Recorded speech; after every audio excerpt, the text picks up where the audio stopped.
worry, I'll help you. Sure.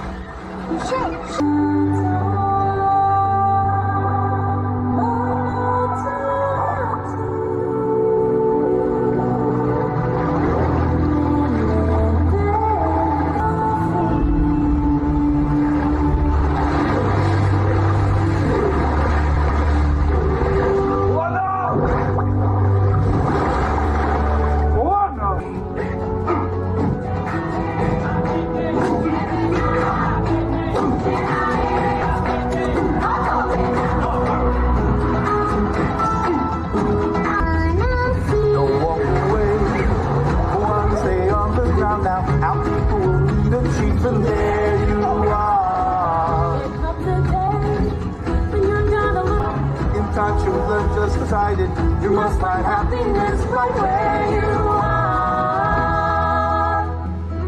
I like to dance with the water, the undertow, and is who you are.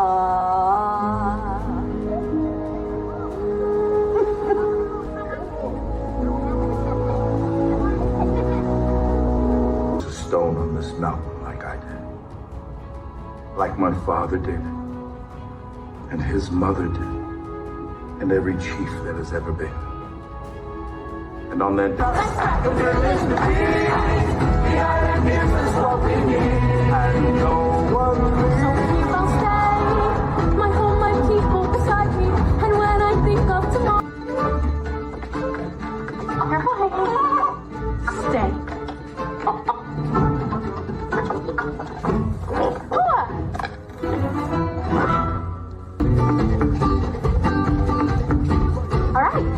Let's give this stone thing a try. What? This one says passionate.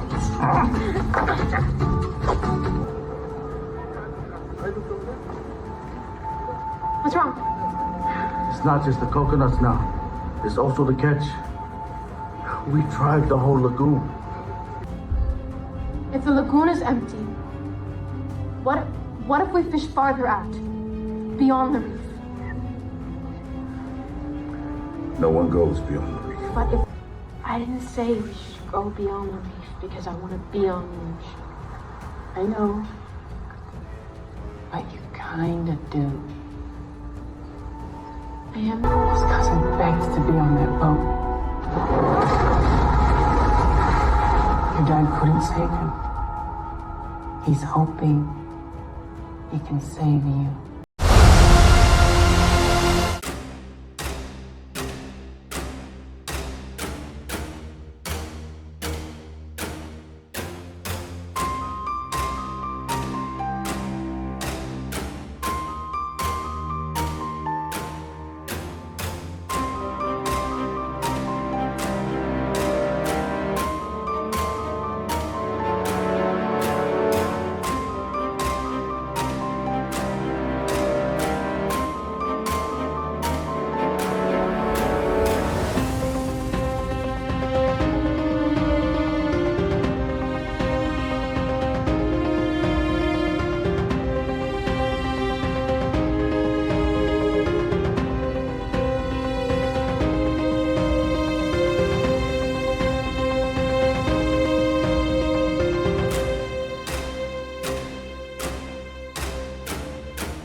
In the 2026 Moana, the ocean looks more physically convincing than ever, yet the film's real challenge is persuading us that water can still behave like a friend. Waves possess weight, spray catches the light, and every horizon appears reachable. Still, this story depends on the sea being more than an environment. It must become a silent companion with intention, humor, patience, and judgment. That contradiction offers the ideal entrance for Cinema Deep View. This live-action reimagining returns to a story already defined by color, rhythm, movement, and an elastic visual language. The destination may be familiar, but the artistic conditions have changed. Animation can make the impossible feel emotionally natural.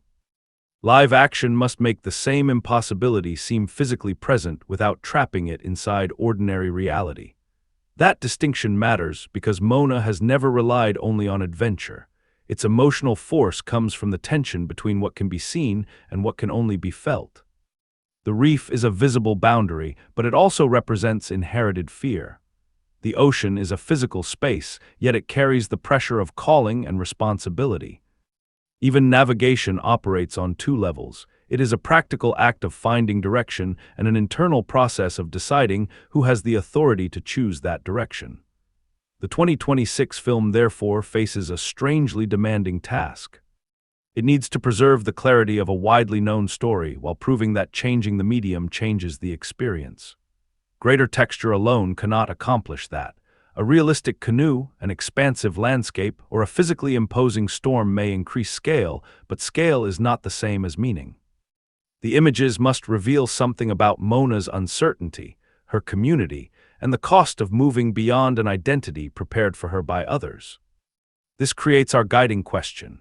When a beloved animated voyage becomes physically real, can live action deepen Moana's search for identity, or does realism weaken the imaginative power that made her journey meaningful?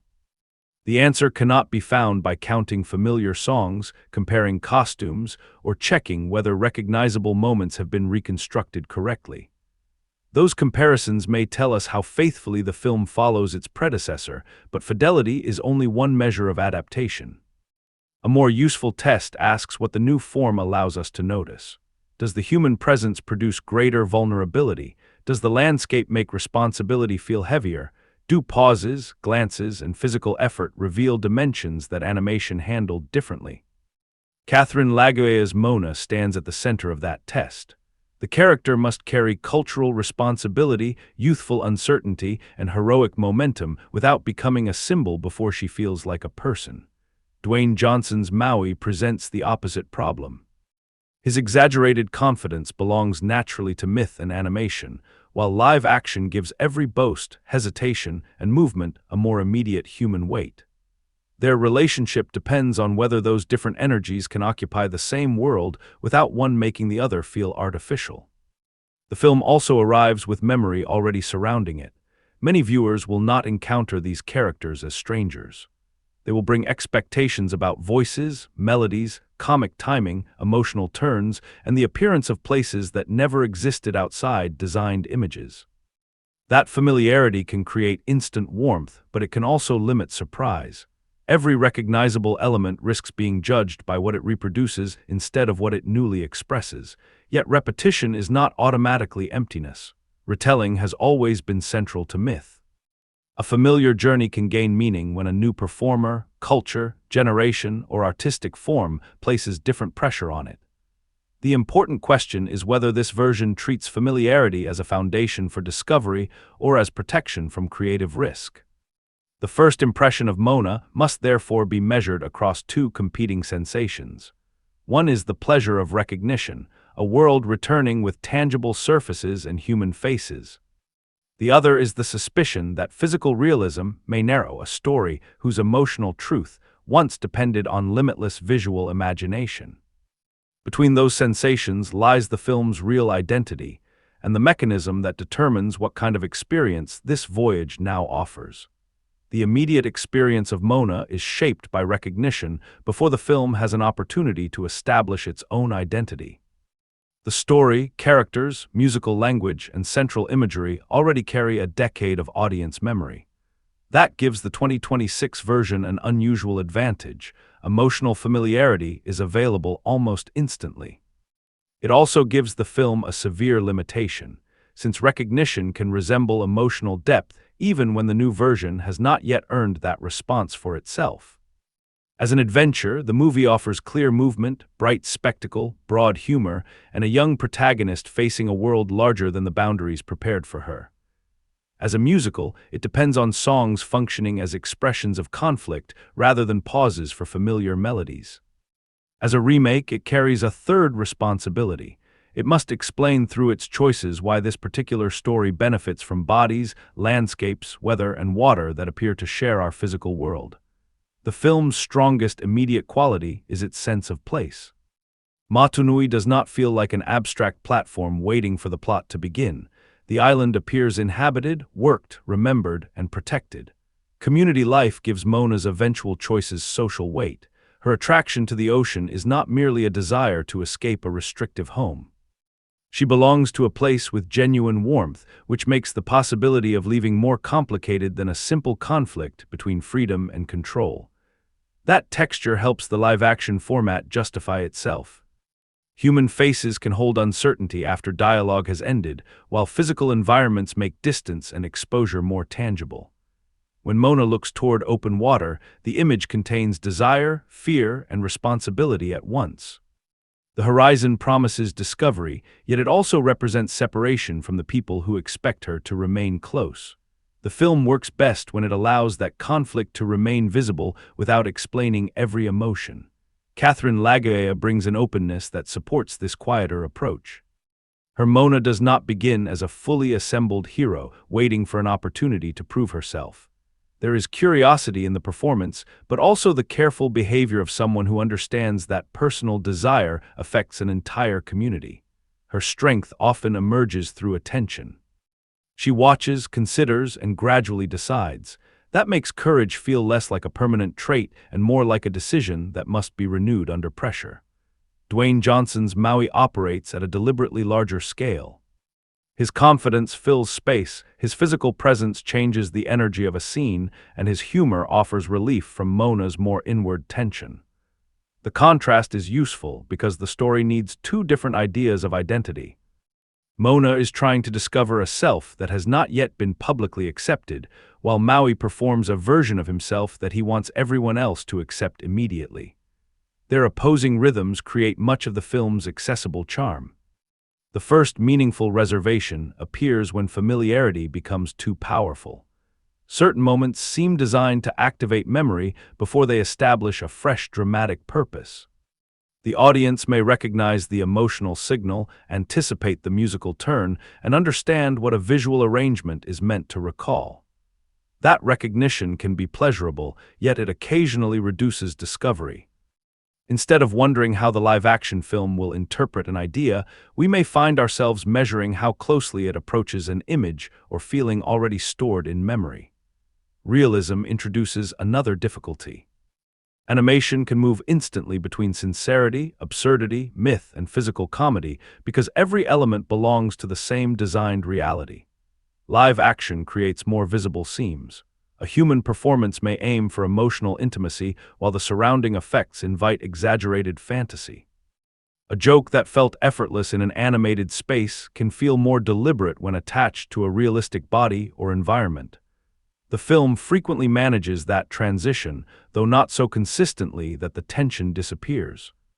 This means the experience will connect most strongly with viewers who welcome familiarity as part of the pleasure.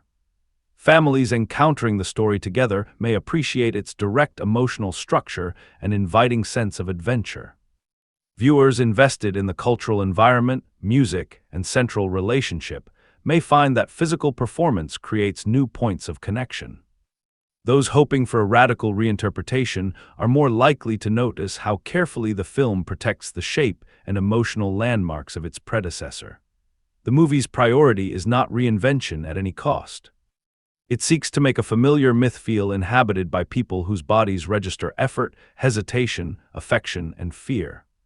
That choice produces moments of genuine warmth, particularly when the film lets performance and environment carry meaning without forcing comparison. It also keeps the remake caught between honoring a proven design and developing a visual language independent enough to surprise us. What prevents the film from becoming only a collection of reconstructed memories is Moana's central conflict. Her movement toward the ocean is never powered by curiosity alone. She senses a responsibility that cannot be fulfilled by remaining inside the role others have prepared for her, even though that role is rooted in love rather than cruelty. The story begins to move when private conviction collides with communal expectation. That collision turns the ocean from scenery into a choice, and the choice becomes the engine that carries the film forward.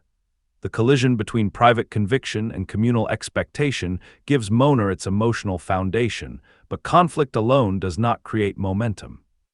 The story begins moving because each attempt to avoid that conflict makes the danger more difficult to ignore. Moana wants to serve her people, her father wants to protect her, and the island appears to offer everything their community needs. The screenplay then places pressure on all three assumptions until staying still becomes a more dangerous choice than leaving. Long before Moana makes that decision, the film establishes a broken relationship between humanity and the natural world. Maui once took the heart of Te Fiti, believing that its creative power could be placed in human hands. The action resembles a heroic gift, but its consequences expose the weakness inside that idea. Maui treats power as something that can be removed, possessed, and redistributed. Nature responds not with a simple punishment, but with a spreading imbalance. The story's central crisis is therefore created by an act presented as generosity, but shaped by pride. That myth supplies the large-scale stakes, while Moana's life on Motunui gives those stakes a human form. She is being prepared to lead, and the film makes it clear that leadership is not an unwanted burden she hopes to escape. She cares about the routines, relationships, and future of her community. This detail prevents her desire for the ocean from becoming ordinary rebellion. She is not choosing between responsibility and freedom. She is trying to understand whether responsibility might require a form of freedom that her community has learned to fear. Chief Tui represents the strongest obstacle to that understanding. His refusal to let Moana travel beyond the reef could easily make him a convenient authority figure standing in the hero's way. The film gives his restriction a more credible emotional source. To him, the reef marks the edge of survivable experience. Protection has become inseparable from control because he believes the open ocean has already proved what it can take from a person. His position also contains a difficult truth. Moana's confidence is not the same as preparation. Her attraction to the sea does not automatically provide the knowledge needed to cross it safely. When the water tests her physical limits, the film briefly refuses the comforting idea that calling alone is enough. Desire points her toward a direction, but skill, judgment, and endurance will determine whether she can continue. That distinction becomes increasingly important as the journey develops. The screenplay tightens the conflict through deterioration rather than immediate disaster. Resources begin to fail, familiar solutions stop working, and the boundaries that once seemed protective become part of the problem. The island has not suddenly become meaningless. It remains home, yet its ability to sustain the community can no longer be taken for granted. The cost of failure is therefore larger than Moana's personal disappointment. If no one responds to the spreading imbalance, an entire way of life may become impossible. This is the point at which the story transforms leadership from a title into an ethical test. Moana can obey the existing rule and remain visibly loyal, or she can challenge that rule in an attempt to preserve the people it was supposed to protect. Either choice carries the possibility of betrayal. Leaving may appear to reject her father and community. Remaining may mean refusing evidence that their survival depends on knowledge buried beneath generations of fear. Grandma Tala gives Moana access to that missing knowledge. Her importance is not simply that she encourages adventure. She understands that the community's current identity is incomplete.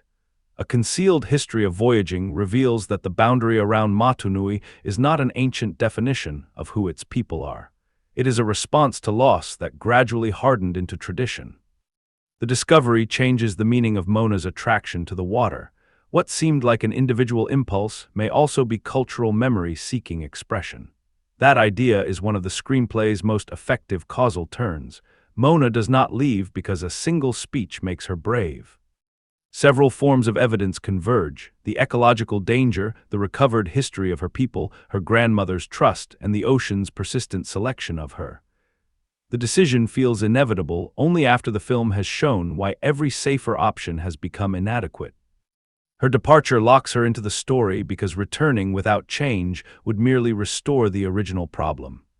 Once Moana crosses the reef, the narrative changes from a conflict about permission into a conflict about capability. The ocean may have chosen her, but it does not perform the entire task on her behalf. Wind, distance, and the movement of the canoe turn abstract destiny into physical labor. The live-action environment strengthens this part of the story because effort is visible in balance, breath, wet surfaces, and the unstable relationship between a human body and a much larger force. Moana's first major objective is to find Maui and persuade him to help restore what he took. Structurally, he is both partner and obstacle. He possesses knowledge and power that she lacks, yet his understanding of heroism is tied to recognition. He wants admiration to confirm his worth. Moana needs cooperation from someone who initially interprets every relationship through the question of what it says about him. Their meeting prevents the journey from becoming a straightforward mission. Maui's power cannot solve the story immediately, while Moana's moral certainty cannot force him to accept responsibility. Each character holds something the other needs. He understands the dangers and scale of the world beyond her island. She carries the purpose he has spent years avoiding. Their alliance moves forward through friction because neither can complete the task while remaining exactly who they were at the beginning. The heart of Te Fiti functions as more than an object that must be transported to a destination. For Moana, it represents responsibility accepted without public recognition.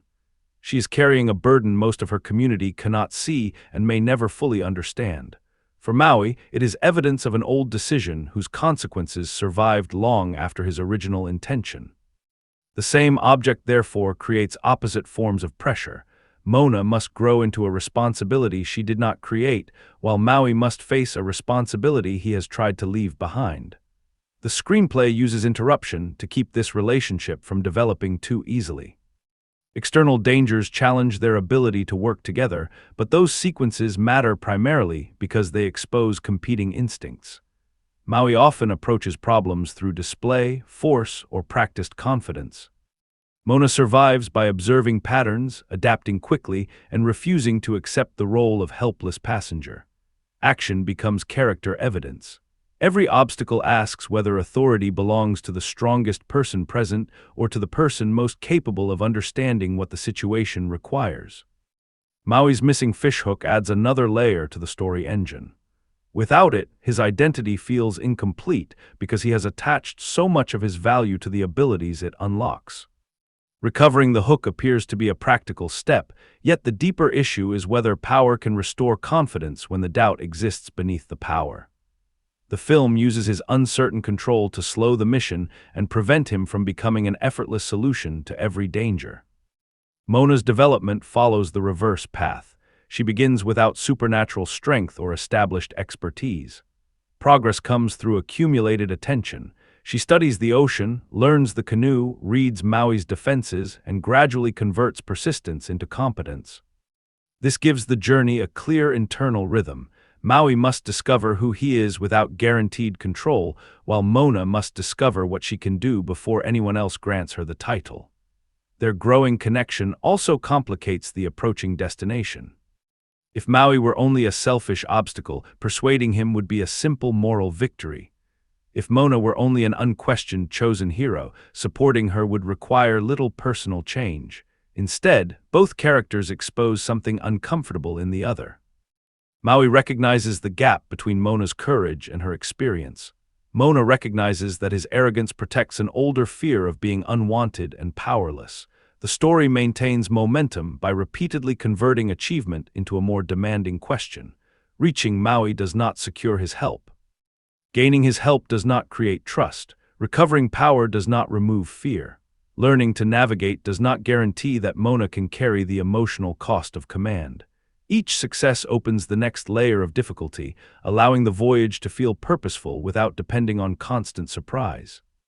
By the time they approach the most dangerous stage of the mission, the central tension is no longer whether they can physically reach their destination. It is whether pressure will separate the identities they perform from the needs they hide. Moana has to decide what leadership means when certainty disappears. Maui has to decide whether responsibility still matters when it threatens the source of his confidence. The plot moves through ocean, myth, and spectacle, but its real engine is the series of choices that become unavoidable when protection, pride, belonging, and fear can no longer occupy the same direction. Pressure reveals character most clearly when every available choice protects one value by endangering another. Mona's visible goal is to restore balance and protect Motunui, but her less visible need is to trust a form of knowledge that cannot be approved in advance by the people she loves. She wants certainty before acting because the consequences affect more than herself.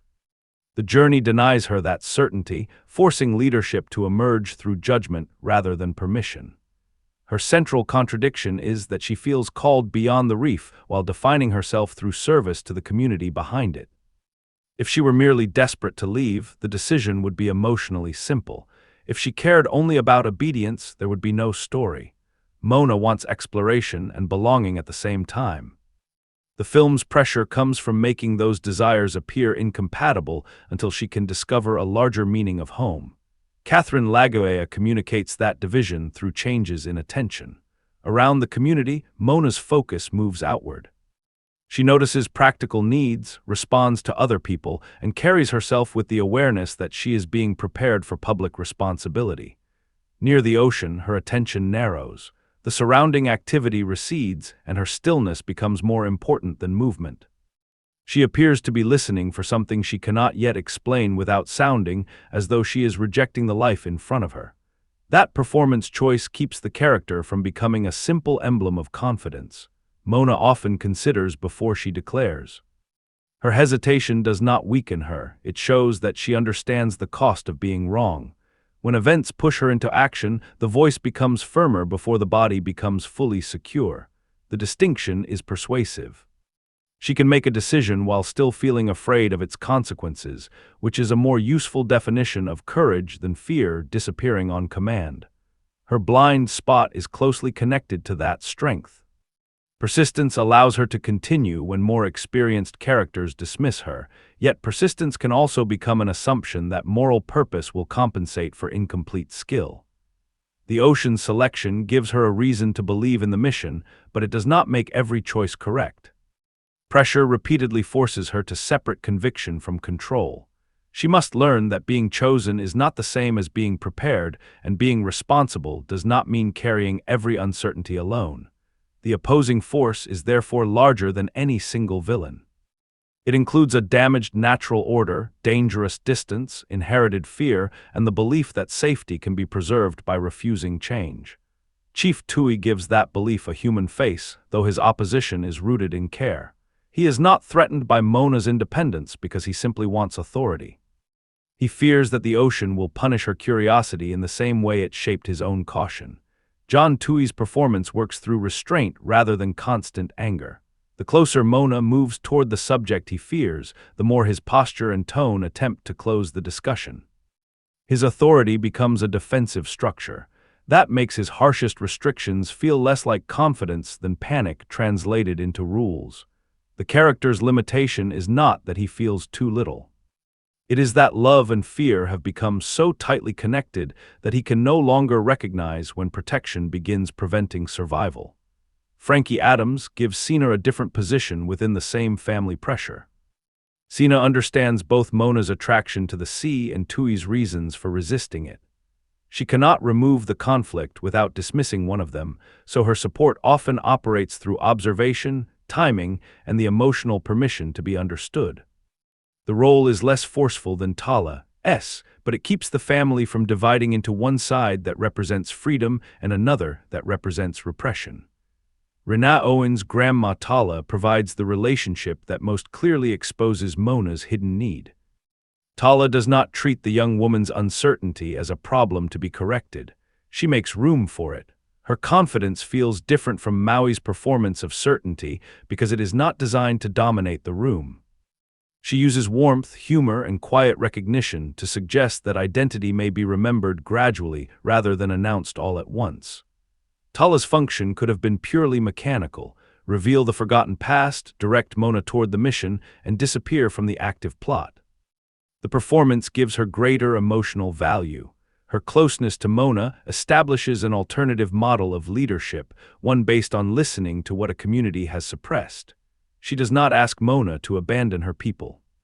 She helps her understand that serving them may require recovering a part of themselves they no longer know how to name. Maui creates a sharper form of pressure because he challenges Moana after she has already acted. Dwayne Johnson enters the relationship with expansive physical confidence. Maui occupies space as though attention naturally belongs to him. His voice carries practiced rhythm, and his humor often allows him to redirect a serious demand into a performance he can control. The behavior is entertaining, but it also suggests someone who has spent a long time making admiration arrive before examination. Moana threatens that system because she needs something from Maui that applause cannot provide. She is not looking for the public legend. She needs the person responsible for a damaged world to help repair it. Her refusal to remain impressed gradually strips away his preferred relationship with an audience. Instead of confirming the identity he presents, she keeps returning him to the responsibility beneath it. The most revealing changes in Johnson's performance arrive when Maui's abilities become uncertain. The broad gestures reduce, the pauses grow heavier, and his attention shifts from controlling how Moana sees him to hiding what he fears she may notice. His connection to the fishhook is not merely practical. It allows him to believe that power and worth are the same thing. Any failure of that power, therefore, threatens more than the mission. It threatens the story he tells himself about why he deserves a place in the world. Moana and Maui expose opposite forms of insecurity. She worries that she lacks the experience required for the responsibility placed before her. He worries that without visible power, there may be nothing beneath the reputation. She moves toward uncertainty because others depend on her. He initially avoids uncertainty because it may reveal dependence on others. Their relationship becomes productive when each character begins to challenge the other's false equation.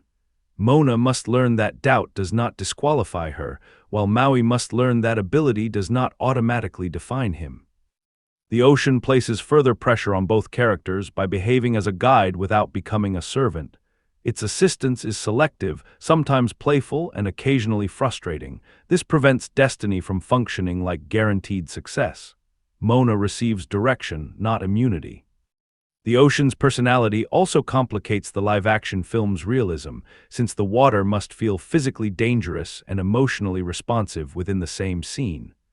When that balance works, the environment seems to evaluate Moana rather than simply transport her. The supporting figures beyond the family and central partnership are less equally developed. Some primarily provide danger, comedy, or a temporary obstacle, which keeps the voyage moving but does not always deepen its emotional argument. The film is strongest when a secondary presence changes how Moana or Maui understands responsibility. It is weaker when spectacle briefly replaces pressure and a character exists only to reproduce a recognizable encounter. Even so, the main relationships create a coherent pattern. Tui asks whether love can become a boundary. Tala asks whether memory can become permission. Maui asks whether identity can survive without performance. Moana stands where those pressures intersect. Her task is not simply to defeat an external threat, but to decide which inherited voices deserve obedience, which fears deserve compassion, and which limits must be crossed. That pattern brings us closer to the film's deeper argument. Live action adds value when physical presence makes pressure visible. A guarded face, an unfinished movement, a body made small against the ocean, or confidence contracting into silence.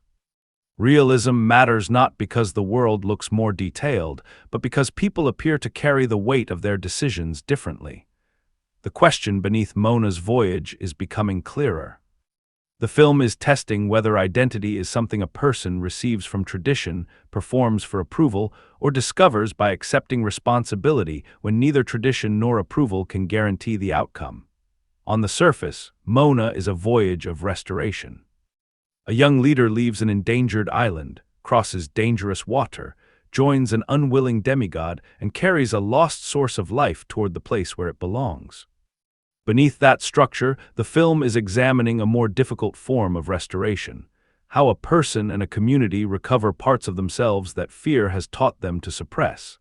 That distinction changes the meaning of the journey. Moana is not moving from a false home toward a true self waiting somewhere else. Motunui remains essential to who she is.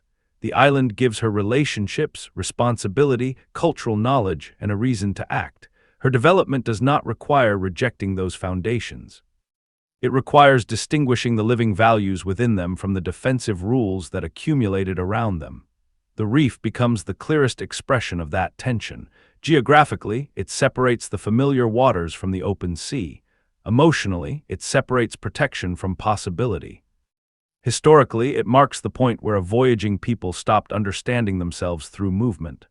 The reef never changes its physical position, yet its meaning shifts according to who is looking at it. To Tui, it is the boundary that keeps loss outside. To Moana, it gradually becomes the place where fear has been mistaken for identity. Live action gives that boundary a particular force. The distance looks measurable, the waves have physical impact, and a canoe can appear fragile against the volume of water surrounding it. This makes crossing feel less like a symbolic transition and more like a bodily risk. The gain is vulnerability. The potential loss is imaginative flexibility, since a realistic ocean can appear indifferent even when the story asks us to sense intelligence within it. The film's deeper thread depends on holding both qualities together. The ocean is vast enough to expose Moana's limitations and personal enough to recognize her potential. It can guide without explaining itself. That ambiguity matters because the story never provides a complete system for why Moana is selected. The ocean's choice might be read as destiny, inherited connection, moral recognition, or a narrative expression of the qualities already developing within her. Each interpretation creates a different Moana. If destiny is dominant, she succeeds because she occupies a special place in a larger design. If character is dominant, the ocean merely identifies an attentiveness and responsibility that she must still turn into action. The movie appears most interested in a position between those ideas. Moana receives an invitation, but the invitation has no value until she accepts the labor, uncertainty, and consequences attached to it. This is why the heart of Te Fiti works so effectively as the central object. It is small enough to be carried, hidden, lost, or returned, yet it represents an imbalance far larger than the person holding it. Its scale creates a useful visual contradiction. A world-sized problem has been condensed into something that fits inside Moana's hand. The image makes responsibility appear intimate without making it easy. The heart also changes meaning across the central relationships. Maui once treated it as power that could be taken and converted into approval.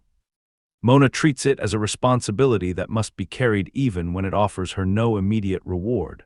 The contrast reveals two ideas of leadership. One seeks a heroic act visible to everyone. The other accepts a task whose value may remain invisible until the damage has been repaired. This difference allows the film to question the attraction of recognition. Maui's identity has been shaped by the desire to be celebrated for what he gives humanity. His body displays achievements through tattoos, turning personal history into a public record. Those images are entertaining, but they also suggest that he experiences himself through external proof. If the accomplishments disappear or the powers behind them become unreliable, he fears that the person beneath the record may disappear with them. Moana carries history differently. She begins without a public archive of heroic achievements.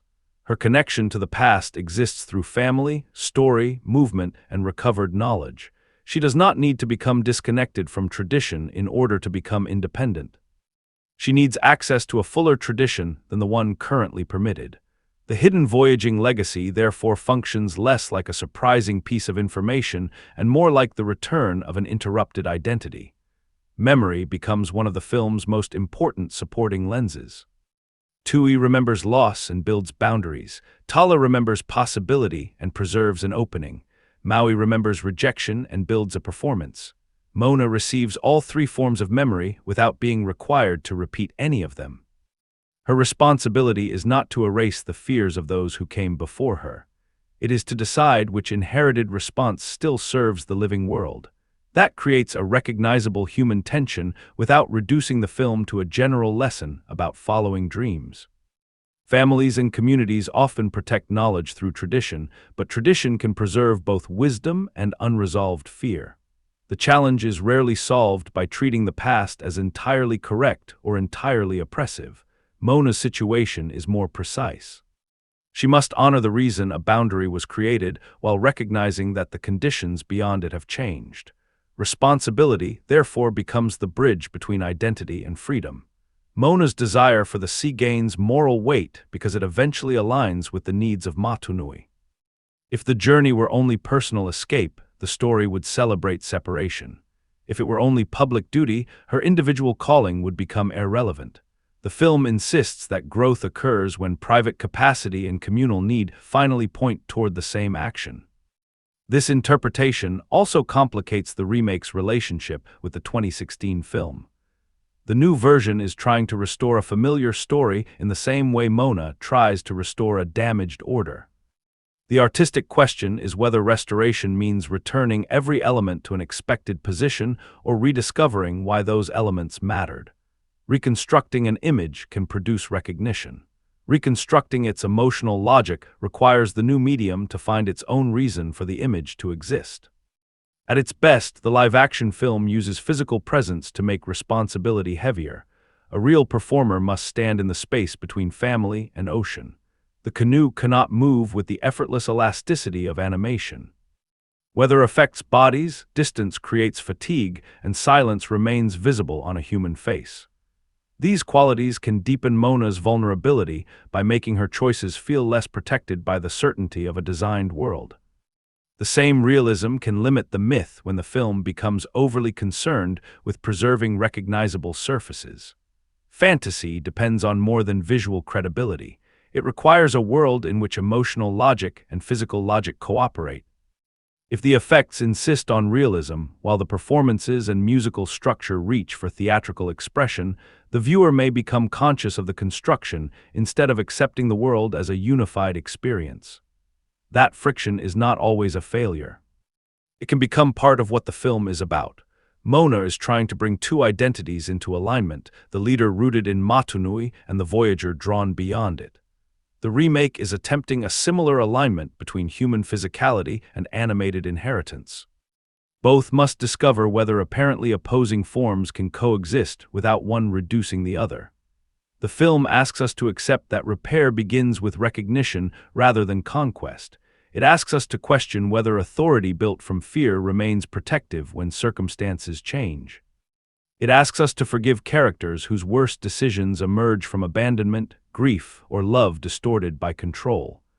Most importantly, it asks us to desire a form of leadership that does not confuse command with certainty. Yet the story remains productively unclear about how much change belongs to Moana and how much is arranged for her. The ocean guides her, Tala preserves the necessary knowledge, Maui provides abilities she does not possess, and an old history waits to be recovered. Does Moana create her identity, or does she finally recognize an identity that was always prepared for her? The film does not need to choose completely. Its emotional power comes from suggesting that identity can be inherited without being predetermined. This deeper thread becomes visible not through declarations, but through specific arrangements. Moana standing between village activity and open water, the heart resting in a human hand, Maui expanding and contracting according to who controls the attention, and a canoe carrying memory into an uncertain space. Those are the moments where the live-action form must prove its value. To test whether it succeeds, we need to place the film's staging, framing, sound, and performance timing under closer examination. The early shoreline passages establish the film's central conflict before Moana can explain it. The staging repeatedly places active community life behind her and open water in front of her. She is not isolated from Motunui, even when the frame gives her a private moment. People, work, vegetation, and built spaces remain close enough to remind us that the ocean is competing with a world she genuinely values. Camera distance shapes that conflict. Wider views make Moana small within the landscape, emphasizing how little physical power she has beside the sea. Closer views reverse the relationship. The horizon disappears, and attention moves toward her eyes, breath, and restrained reaction. The ocean may dominate the geography, but her face determines what the geography means. Moving between those distances allows the film to alternate wonder with caution without changing location. Sound performs an equally important task. Motunui is associated with layered human activity, movement, voices, work, and musical rhythm. Near the water, those layers become thinner.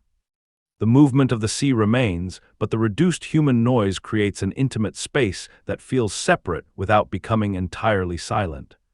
Moana's connection to the ocean is therefore presented as an act of listening before it becomes an act of travel. The most effective element in these moments is what the film withholds. The ocean does not need to provide a complete explanation of its choice. Small gestures of responsiveness are enough to suggest intention, while Moana's reaction provides emotional credibility. If the water behaved with constant, exaggerated personality, the realistic environment would become difficult to accept. By limiting the interaction, the film lets uncertainty remain part of the bond. A different visual strategy appears when Moana confronts the reef directly. The water is no longer a gentle invitation positioned at the edge of the frame. It becomes unstable space around the canoe. The composition loses the reassuring order of the island, and the horizon offers direction without safety. Moana must manage several physical demands at once, which prevents the sequence from functioning as a simple declaration of bravery. The editing allows confidence to be interrupted by consequence. Rather than presenting desire as immediate competence, the sequence moves between Moana's decisions, the canoe's response, and the changing force of the water. Each cut narrows the distance between intention and physical reality. The viewer initially occupies Moana's hopeful perspective, then gradually becomes aware of dangers she cannot fully control. That shift matters to the guiding question. Live action deepens the scene when weight and resistance become visible. The canoe tilts, surfaces become wet, balance must be recovered, and Moana's body responds faster than language. Animation can communicate the same danger through expressive movement, but physical realism makes failure feel less like a narrative correction and more like the predictable result of entering a demanding environment without sufficient knowledge. The scene also prevents the ocean from becoming a simple symbol of freedom. It can attract Moana and still overwhelm her. That duality protects the film's theme from becoming too comfortable. A calling does not guarantee that the world connected to it will be gentle. The ocean's meaning depends on the difference between being invited toward something and being ready to survive within it. The discovery of the hidden voyaging canoes changes the film's visual grammar again. Moana enters a space where the past has been physically preserved but removed from public life. Darkness and enclosure initially make the location feel like a sealed memory. The canoes are not introduced as ordinary equipment. Their scale and arrangement give them the presence of sleeping history. Light reveals information gradually rather than presenting the entire space at once. Faces, wood, rope, sails, and painted surfaces emerge from shadow in a sequence of partial recognitions. That visual progression mirrors Moana's understanding. She does not receive the truth as a single fact. She begins to realize that the culture she knows is only the visible portion of a larger inheritance. Blocking gives Tala control without making her authoritarian. She guides Moana through the space, but does not occupy every important image. Moana is allowed to approach, touch, and process what she sees. The distance between them creates room for discovery. Tala's role is to open access to memory, not dictate the exact identity Moana must form from it. Music and rhythm expand the enclosed location beyond its physical walls. The canoes remain still, yet the sequence allows movement, history, and collective energy to return around them. The effect is not merely informational. The film transforms stored objects into evidence of a life the community once understood. Moana's attraction to the sea is reframed through craft. What looked like separation from tradition becomes contact with a tradition that was hidden. The viewer's position changes during this discovery. At first, we observe Moana entering forbidden knowledge. As the space becomes more legible, we begin to share her sense that the prohibition itself may be historically incomplete. The scene does not need to portray Tui as dishonest. The hidden canoes suggest something more complicated. Fear can remove a practice from daily life so thoroughly that silence eventually feels like truth. A third revealing group of scenes develops on the canoe with Maui. The available space is narrow, which forces their conflict into physical proximity. Maui's size and confidence allow him to dominate the composition, while Moana's refusal to surrender the mission keeps redistributing attention toward her. Their relationship can be read through who controls the center, who handles the direction of travel, and who is temporarily pushed toward the edge. The horizon remains open around them, but the canoe behaves like a moving stage. Maui performs outward, using gesture and rhythm to control the atmosphere. Moana watches more than he expects, waiting for the gap between his confidence and the situation. Cuts to her reactions frequently change the meaning of his display. A moment designed by Maui to establish superiority can become evidence that Moana is learning how his performance works. As navigation becomes part of their exchange, staging turns knowledge into movement. Instruction is not presented only through explanation. Hands, feet, wind, rope, sail, and balance connect thought to action. Moana's improvement becomes visible through reduced hesitation and more purposeful placement within the canoe. The environment is no longer simply acting upon her, she is beginning to read it. Sound marks that development subtly. Wind and water remain constant enough to remind us that control is never complete. Music can increase the sense of progress, but the physical sounds prevent triumph from floating free of effort. Moana does not conquer the ocean. She becomes more capable of responding to it. Together, these scenes reveal where the remake finds its strongest argument for live action. The shoreline turns longing into spatial division. The reef turns calling into physical risk. The hidden canoes turn memory into material presence. The partnership at sea turns learning into changes of posture, balance, and attention. None of those effects radically rewrites the story, but each can deepen it when the camera, performance, sound, and environment point toward the same emotional idea. The limitation appears whenever those systems stop cooperating, and a scene seems more interested in recreating recognition than building meaning. That tension cannot be judged through isolated images alone. The next measure is convergence. Whether direction, design, music, editing, and visual effects produce one coherent experience, or whether the film's realistic surfaces and mythic intentions remain visibly separate. The central craft problem in Moana is not creating a convincing island or a spectacular ocean separately. It is making human performance, musical expression, physical landscape, and supernatural movement feel as though they belong to one emotional reality. If any system follows a different set of rules, the illusion weakens. The viewer stops experiencing myth and begins noticing the machinery required to reproduce it. Direction provides the organizing principle by treating the story as an interaction between intimate emotion and public performance. Moana's uncertainty is often held close to the face and body, while community life, musical passages, and Maui's personality expand outward. Those contrasting scales suit the characters. Moana's identity develops internally before it becomes visible to others. Maui begins with a visible identity so large that the film must gradually search for the more private person beneath it. The screenplay supports that contrast through repeated movement between confidence and correction. A character declares control, the environment refuses to cooperate, and the response reveals more than the declaration did. This pattern gives the physical world dramatic authority. Wind, water, distance, and unstable ground are not decorative problems placed between conversations. They test whether the characters' understanding of themselves can survive contact with something they cannot command. That structure works best when the editing protects the reaction after an event. Moana's decisions gain weight when the film remains with her long enough for confidence, concern, and adjustment to register. Maui's humor becomes more revealing when a cut allows us to see whether his performance changed Moana's position or merely delayed a difficult admission. Timing creates the distinction between a joke that interrupts character and a joke that exposes character. The production design establishes Motunui through use rather than display. Materials appear connected to food, shelter, navigation, ceremony, and collective work. The environment communicates a functioning relationship between people and place. This makes the spreading imbalance more meaningful because the threatened world has practical and emotional density. The island is not simply beautiful territory that must be saved, it is a system of knowledge expressed through everyday life.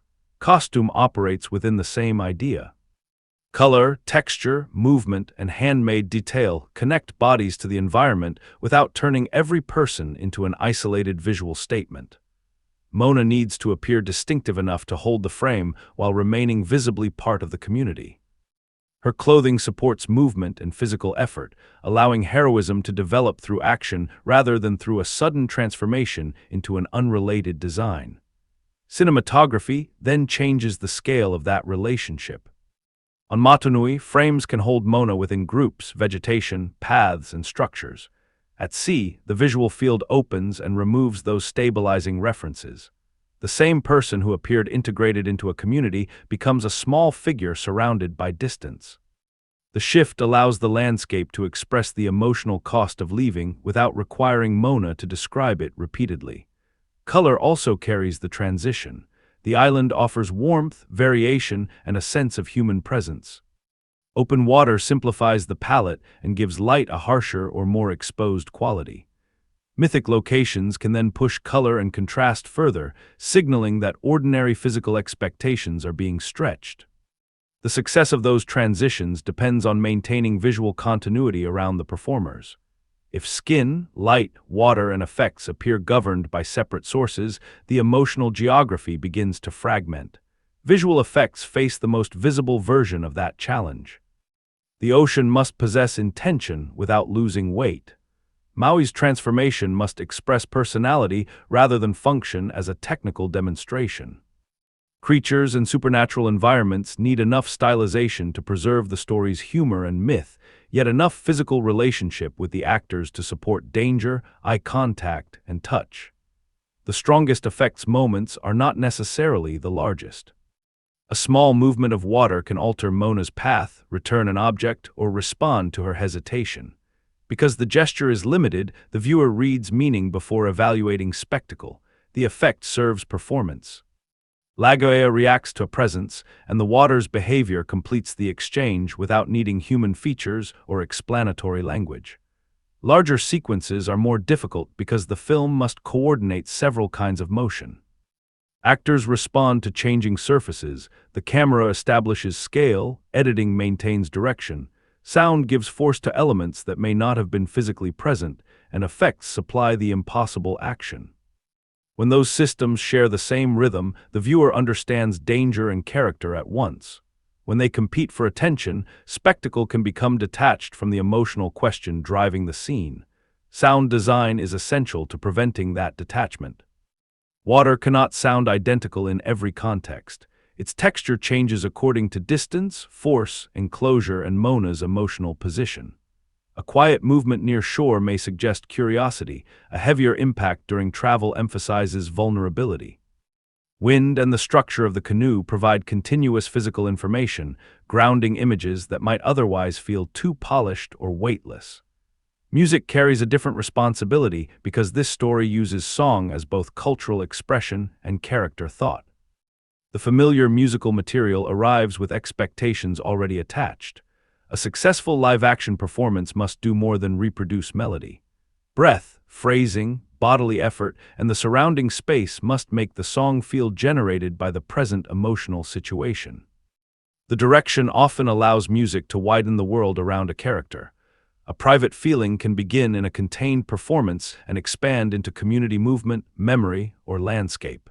This is where theatrical clarity becomes useful. The film does not need every musical passage to pretend that people behave exactly as they would in ordinary life.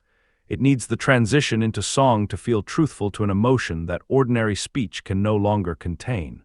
Still, physical realism places limits on that expansion. Animation can change scale, perspective, weather, and movement with complete freedom because all elements share a designed surface. Live action carries the visible evidence of gravity. Choreography, camera motion, effects, and performance must acknowledge that weight while reaching for expressive freedom. The result occasionally feels caught between recording a real event and presenting a mythic idea. Maui is especially dependent on craft convergence. His size, tattoos, transformations, comic rhythm, and musical energy all encourage exaggeration. Johnson's performance provides a human center by treating Maui's confidence as behavior rather than permanent truth. Effects and sound can then enlarge the performance without replacing it. When the balance holds, supernatural power seems to emerge from personality. When it does not, Maui can appear divided between actor and digital event. Moana requires the opposite balance. The film cannot allow the environment to become so spectacular that her attentiveness seems passive. Framing, editing, and sound repeatedly return agency to her through observation. She notices a shift, adjusts a plan, studies Maui, or responds to the ocean. The craft makes thought visible, ensuring that she remains the author of meaningful decisions even when surrounded by forces larger than herself. The screenplay and design also converge around objects that carry history. The heart, the fishhook, the canoes, and the reef are all practical elements with symbolic pressure. Their meanings do not need to be announced each time they appear. Placement, touch, scale, and reaction allow them to accumulate emotional value. This is efficient storytelling because the object can advance action while preserving the deeper argument about possession, responsibility, memory, and control. The film's craft therefore supports its central question whenever realism gives decisions greater physical and emotional weight. Human presence can deepen Moana's journey when a face holds doubt, a body struggles for balance, or a community occupies the same space as the tradition being questioned. In those moments, live action does not compete with animation. It reveals a different kind of vulnerability. Decoration takes over when recognition becomes the primary effect. A familiar image, musical cue, creature, or movement may produce immediate pleasure, yet pleasure alone does not prove that the new form has added meaning. The decisive measure is whether every department helps us understand Moana differently. That standard exposes the film's strengths, but it also leads directly toward its friction.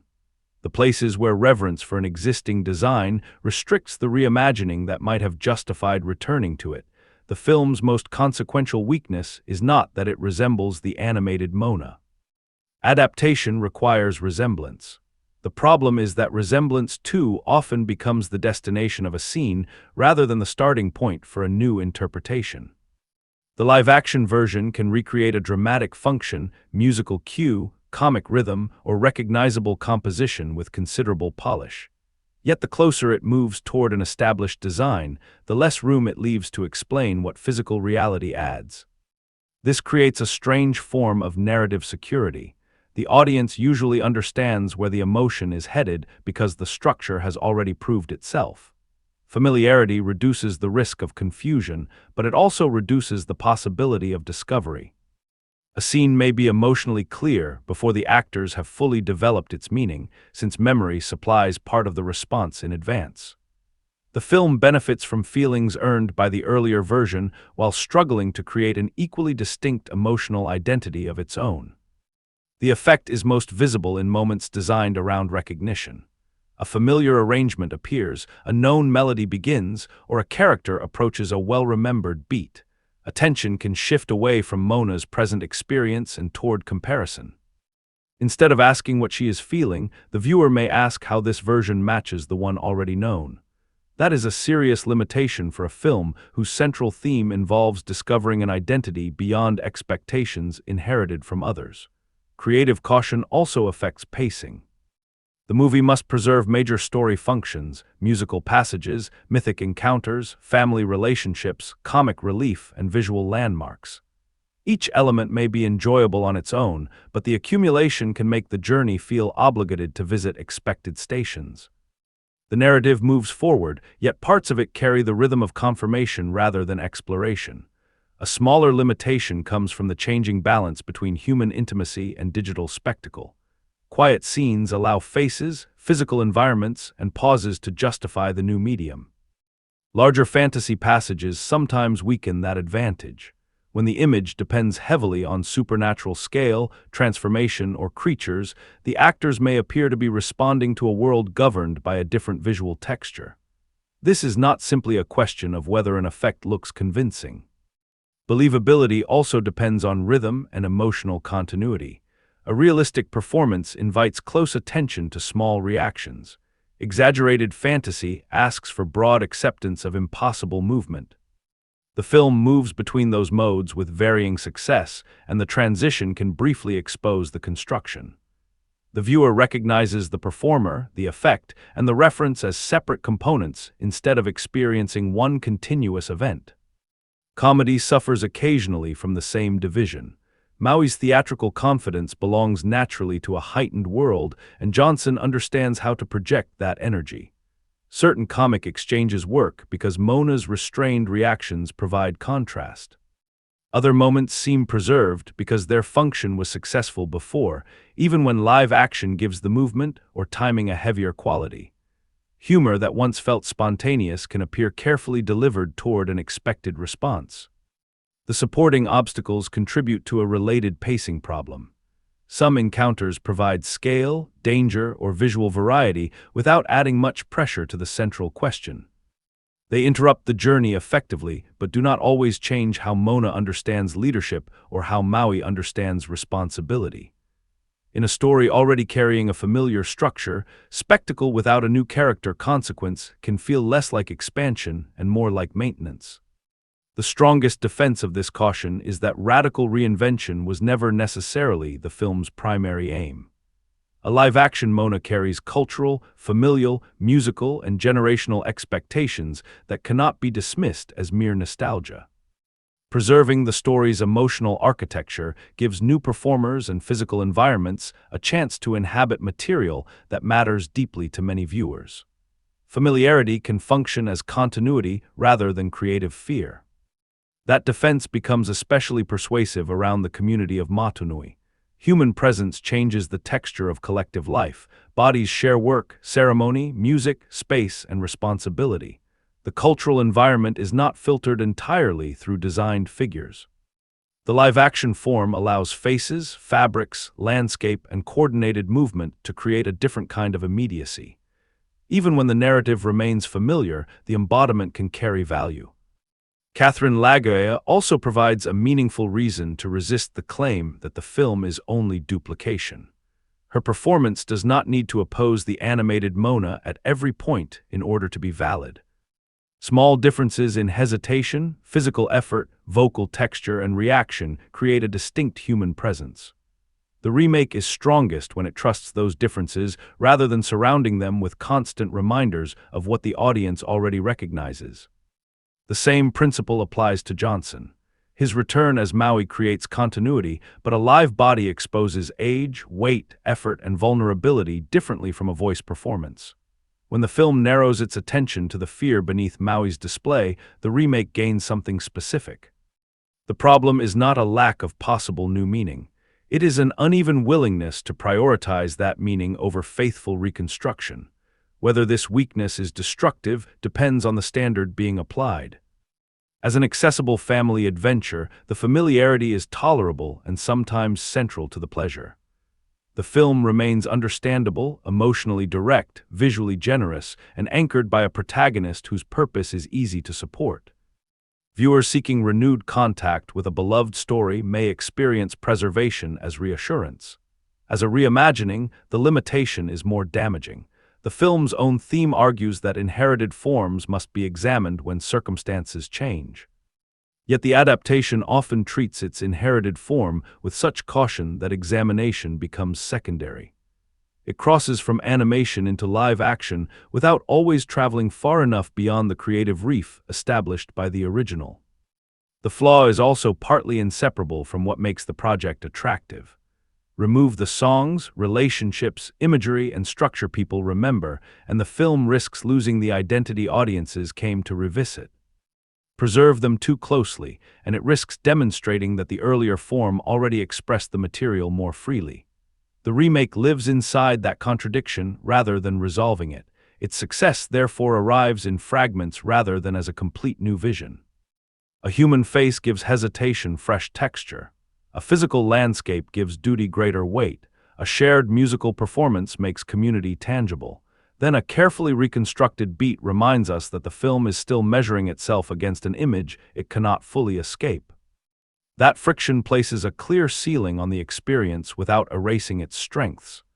The movie is not undone by familiarity, but it is rarely liberated by it. To understand why this tension extends beyond one Disney remake, the film needs to be placed inside a wider conversation about live-action adaptation, cultural embodiment, and an industry increasingly drawn to stories whose audience attachment already exists before production begins.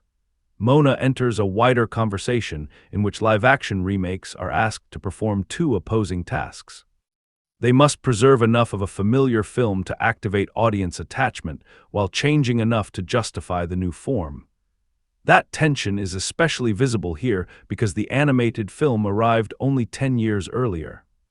Its images, songs, and characters have not faded into distant cultural memory. They remain active reference points against which nearly every choice in the 2026 version can be measured. Earlier live-action adaptations often returned to stories separated from their audiences by several generations. Changes in technology, performance style, and social context could create obvious distance from the source. Moana faces a narrower gap.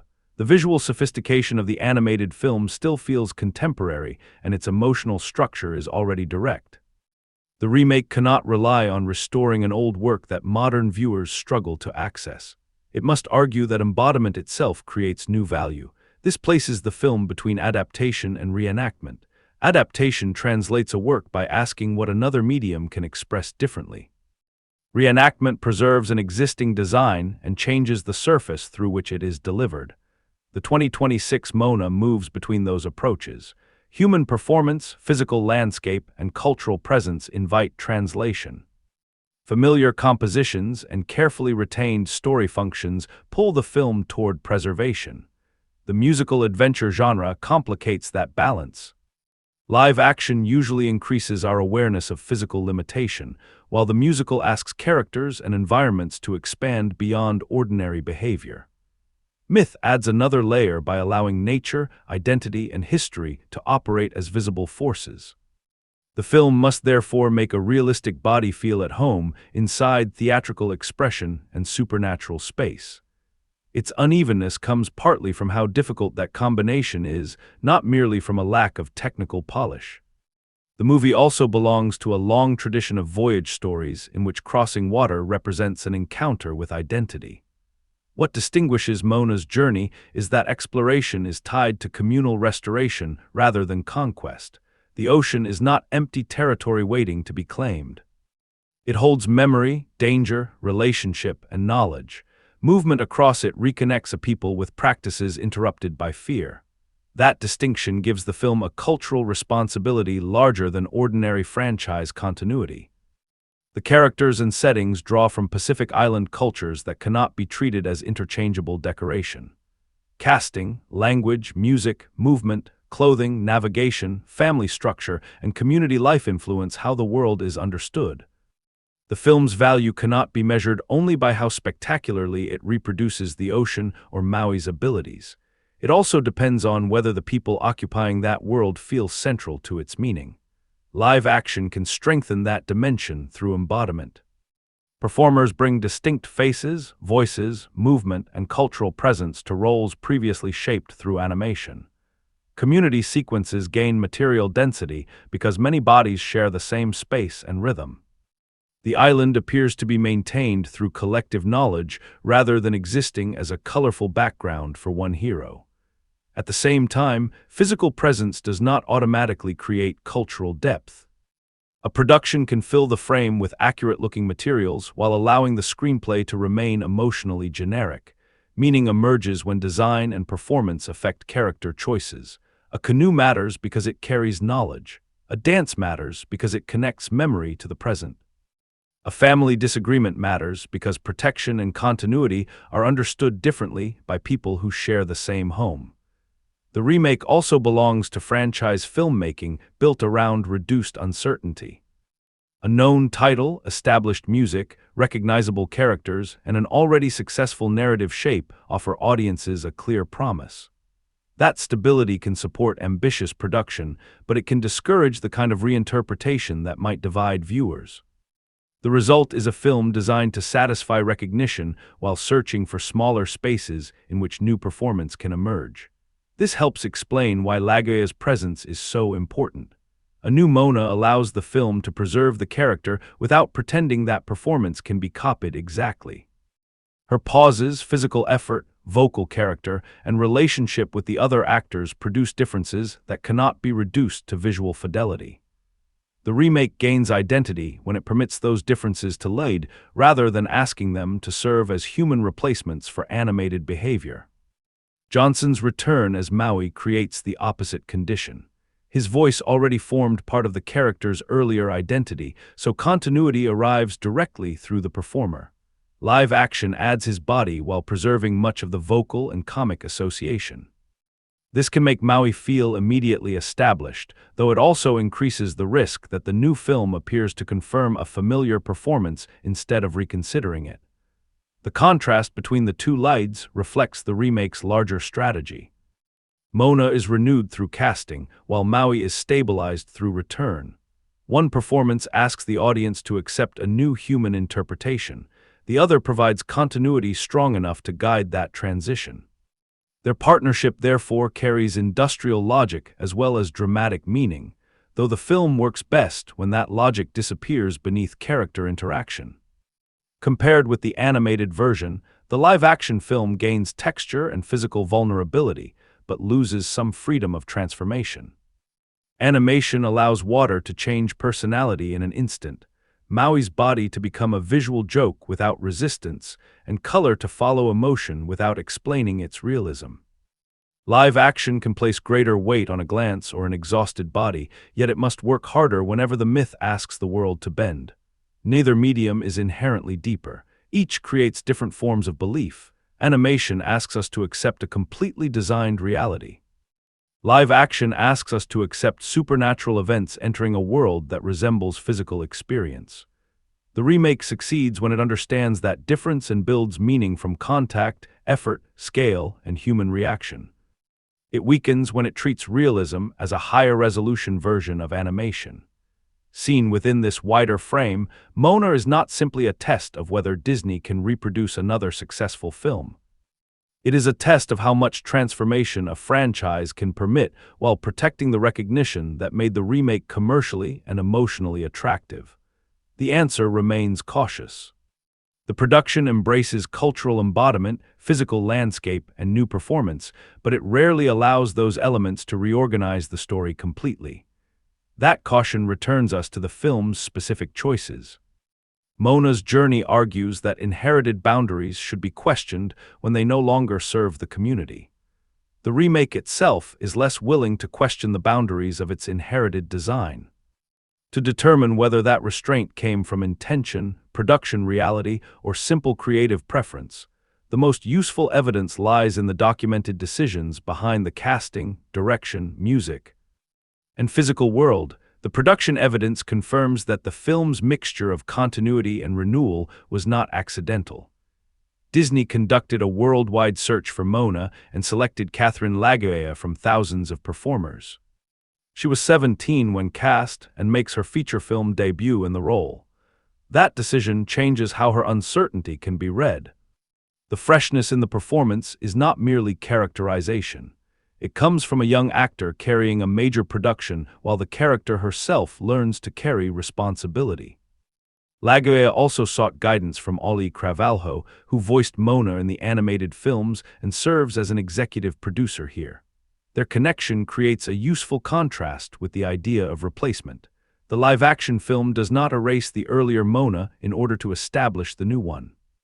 It frames the transition as continuity between performers. This strengthens the film's theme that identity can be inherited without being copied exactly. The choice is particularly meaningful because Lagaʻaia has described the need to make the character her own rather than imitate another performance.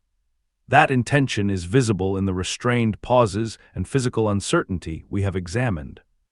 She does not attempt to reproduce an animated rhythm through constant gesture. Her Moana often allows thought to arrive before declaration, which gives the character a different center even when the screenplay follows familiar movement. A second production fact sharpens the reading of Motunui. The ensemble includes more than 200 actors from across the Pacific, and Disney describes the film as the result of collaboration with creative talent from Pacific Island communities. This helps explain why the island scenes possess greater value than simple establishing spectacle. The number of bodies, voices, and movements makes community visible as a collective presence. That scale changes the emotional meaning of Moana's departure. She is not leaving a lightly sketched group that exists only to motivate the hero. The production has invested in making the community physically present. When Moana looks back toward Motunui, the frame contains many forms of belonging. The live-action medium justifies itself most clearly here because human presence creates a social weight that cannot be reduced to scenery. The screenplay also combines continuity with a new perspective. Jared Bush, who wrote the screenplay for the 2016 animated film, worked on this version with Dana Ledoux-Miller, a Samoan writer. That pairing helps explain why the remake remains structurally close to the earlier story while seeking greater texture around family, community, and cultural identity. The film was not designed as a complete rejection of its source. Continuity was built into the writing process. That fact strengthens the defense of the movie's familiarity, though it does not eliminate the criticism. A returning writer can protect the original dramatic logic, while another perspective can deepen the people and environment surrounding it. The result is most persuasive when the familiar structure supports specific human detail.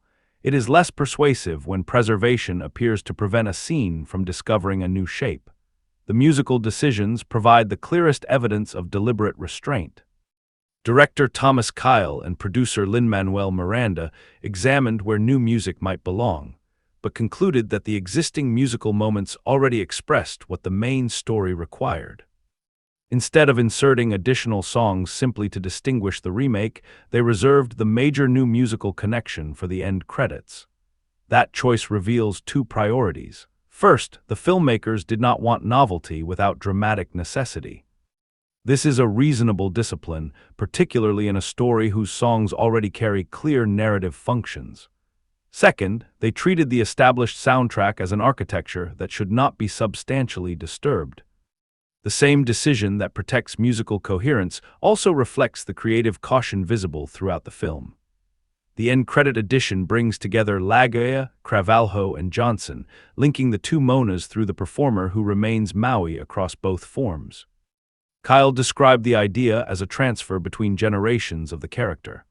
This production detail reinforces the film's deeper interest in inheritance. The new Moana is not positioned as proof that the earlier one has become obsolete.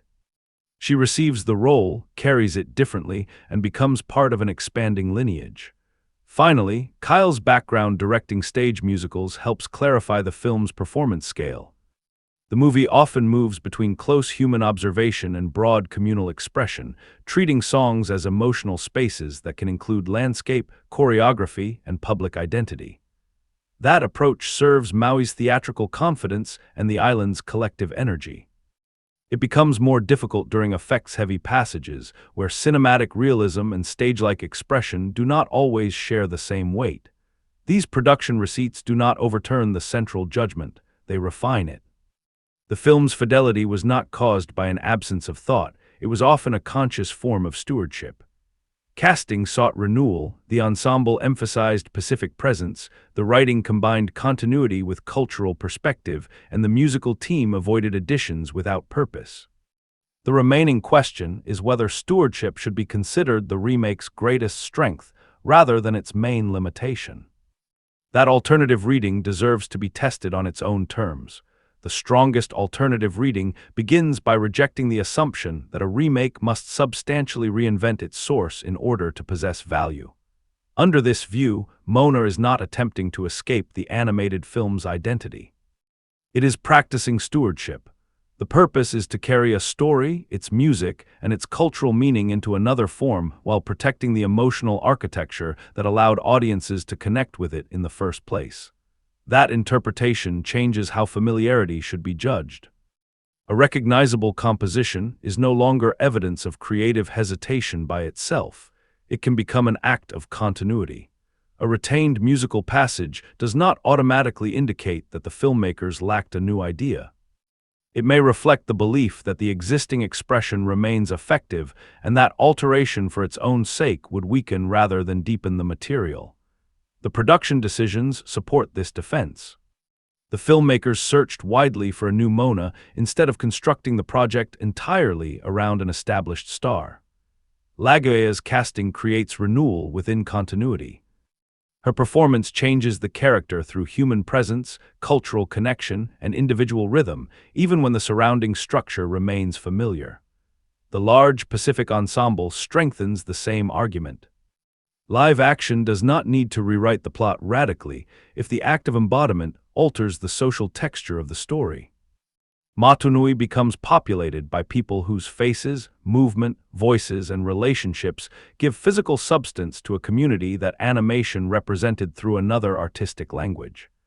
The transformation exists in presence rather than narrative surprise. This reading also treats Thomas Kail's musical restraint as discipline. The decision not to fill the film with newly written songs can be understood as respect for dramatic necessity.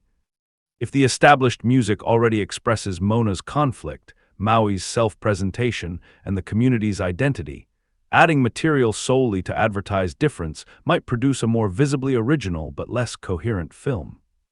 From this perspective, the remake's closeness becomes aligned with its theme.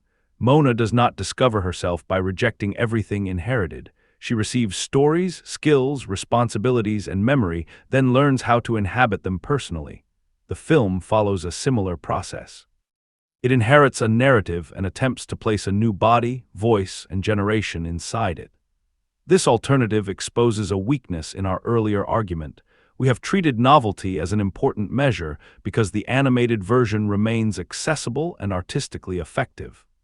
That standard is reasonable, yet it can undervalue what performance means to viewers who see their families, communities, and cultural presence embodied on-screen. A formal comparison between animation and live action may not capture the full emotional significance of that recognition. It can also overlook the purpose of family storytelling. Familiar narratives often gain value through repetition across time, performers, and forms. The question is not always whether the destination changed. Sometimes the value lies in who is carrying the story now, who is invited to see themselves within it, and how a new audience encounters its ideas through contemporary performers. The stewardship reading explains the film's warmth better than the reinvention reading does. It explains why community scenes feel carefully inhabited, why the central casting transition is treated as continuity instead of competition, and why Maui remains linked to Johnson's established performance. It accounts for the film's desire to create a shared experience rather than challenge the audience at every recognizable turn. It also explains why the movie resists becoming darker, more psychologically disruptive, or structurally unfamiliar. The filmmakers appear less interested in deconstructing Moana than in giving its existing emotional promise a physical form. Judged against that aim, the clear storytelling and preserved music are strengths. They make the film accessible across generations and keep the central ideas legible. The alternative reading becomes less persuasive when preservation prevents the new medium from expressing its own possibilities. Stewardship should not require every inherited choice to remain untouched. A story can be respected while its staging, rhythm, visual perspective, or character emphasis changes. The live-action form occasionally reveals new vulnerability, but those moments make the surrounding caution more visible. The original reading explains that limitation more effectively. It accounts for the sense that some scenes arrive with their emotional meaning already supplied, that fantasy and realism do not always merge, and that the movie sometimes recreates recognition without discovering a fresh dramatic consequence. If the only transformation is physical embodiment, the project risks treating live action as a destination rather than a medium with its own expressive demands. Neither reading fully resolves the film. The reinvention argument can become unfair if it dismisses continuity as commercial calculation and ignores the cultural value of embodiment. The stewardship argument can become too forgiving if respect is used to protect every familiar decision from evaluation. The most credible judgment must hold both ideas at once. My position rests between them but does not divide the difference equally. Stewardship gives the film a legitimate purpose and produces several of its strongest qualities. Lagaʻaia's presence, the Pacific ensemble, the physical environment, and the intergenerational connections surrounding Moana are not cosmetic additions. They change how the story can be experienced. Even so, a new medium creates an artistic responsibility to interpret, not merely preserve. The film often honors that responsibility through performance and environment, then retreats from it through structural and visual caution. Its value is real, but its creative argument remains incomplete. The alternative reading therefore softens the criticism without overturning it. Moana does not need radical reinvention to justify every moment. It does need enough medium-specific discovery to make its physical reality feel essential rather than optional. The remaining evidence lies in patterns that appear ordinary at first. Who is framed beside the ocean? Who touches the objects carrying history? And how confident bodies change when power is no longer guaranteed. A second viewing changes Moana less through hidden information than through repeated relationships between bodies, boundaries, and objects. The plot's major direction is widely familiar, so the film cannot depend entirely on surprise. Its rewatch value comes from noticing how often the visual design prepares an idea before the characters understand it. The first signal is Moana's position within the frame. Early images frequently place her between two active spaces rather than allowing her to belong completely to one. Community life occupies one direction, while water or an opening toward it occupies another. On a first viewing, this arrangement simply expresses curiosity. Later context makes it look more like a visual definition of leadership. Moana is being trained to stand where competing needs meet. The pattern continues after she leaves Motunui. On the canoe, she is often positioned between Maui and the direction of travel. He represents knowledge, power, and a version of heroism already recognized by the world. The horizon represents a responsibility with no guarantee of recognition. Moana's place between them suggests that her development depends on learning from heroic tradition without allowing that tradition to control the destination. Her hands provide a quieter signal. Moana repeatedly learns through touch.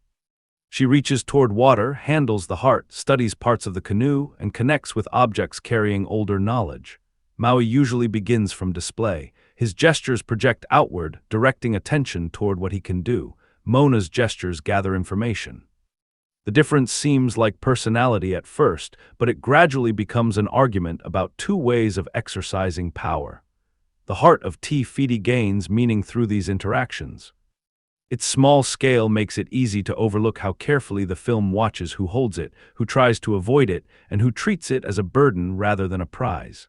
The object does not become more powerful through size. Its importance grows through the reactions surrounding it. On a rewatch, those reactions reveal character before later choices make the pattern explicit.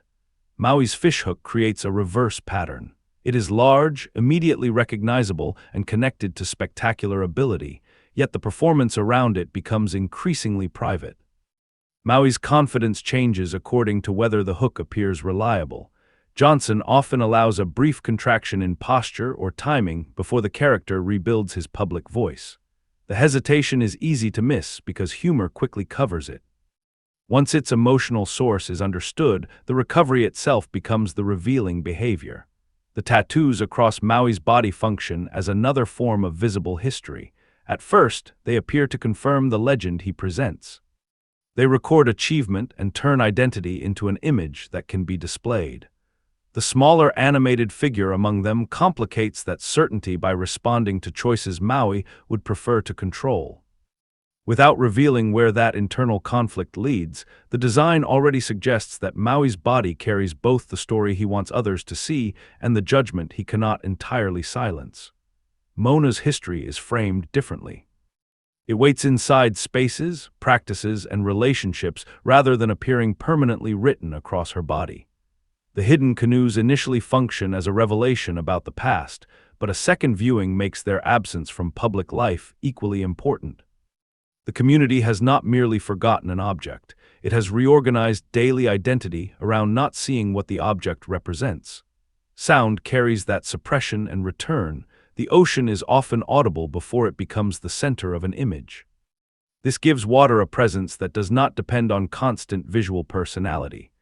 The sound can feel inviting, cautionary, or simply persistent according to Moana's emotional position.